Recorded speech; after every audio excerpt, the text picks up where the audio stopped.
Ассалаумағалейкум. Қазбек Иса мырза. Біз мына Алматы қаласындағы Назарбаев зияткерлік мектебіне үміткер ретінде емтихан тапсырған, тест тапсырған балалардың ата-аналары жиналып тұрмыз. Шамасы 50 адам бар бұнда. Бұнда бірінші мәселе, бұл менің өзім жеке пікірім негізінде. Бірінші мәселе орыс қазақ тобы деген екі топқа бөлу бұл дұрыс емес. Негізінде топқа бөлмей бірден 200 болса 200, 300 болса 300 грант толық бөлінген жағдайда балалар өзінің әрбір алған балменен оқуға түсетін еді.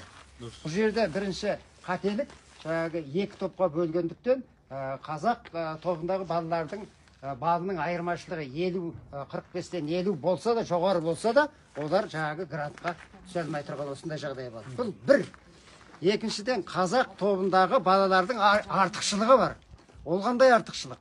Қазақ тобындағы балалар қазақ тілін жетік меңгерген, мемлекеттік тілді, орыс тілін игерген жақсы біледі, ағылшын тілінде жақсы сөйлей алады, алдын ала дайындалған, сондықтан үш тілде еркін меңгерген, және пәндерді химия, биология бола ма, математика, физика бола ма, осы пәндерді толық игерген 4,5-тен жоғары 5 оқыған балалар осыған үміткер болып келеді емес пе? Ал орыс тобындағы балалар, олар көбісі қазақ тілінен тест тапсырғанменен қазақ тілін онша білмейді. Білетін болса, мен білем, мен осындай дәрежеде біліп тұрмын деп келетін бала болса келсін, біз көрейік қаншалық дәрежеде қазақ тілін біледі екен.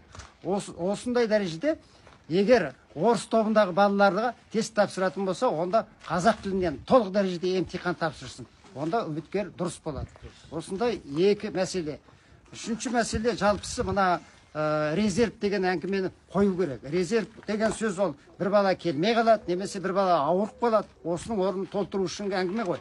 Оған енді максимум 2-3 бала ғой. 2-3 бала. Ол бала, мына баланың қайсысына жеткіземіз? Мен өз балам үшін жүгіріп тұрғам жоқ. Мына 50-дей адамның жалпы осылардың үрім бұтағы үшін, келешекте қазақтардың үрім бұтағы үшін, келешекте қазақ мемлекетінің тұрақтылық үшін, егемендік үшін біз осындай әңгімені бастап айтып тұрмыз.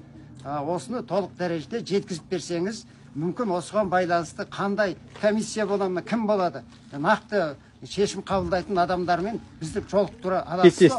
Беттестірсін. Біз осындай дәрежеде сол адамдарға түсіндіріп айтып, қазақ тобының да болмай жатқан мәселелерді талқылап айтуға талап етеміз. Жіктеп дәлелдеп береміз.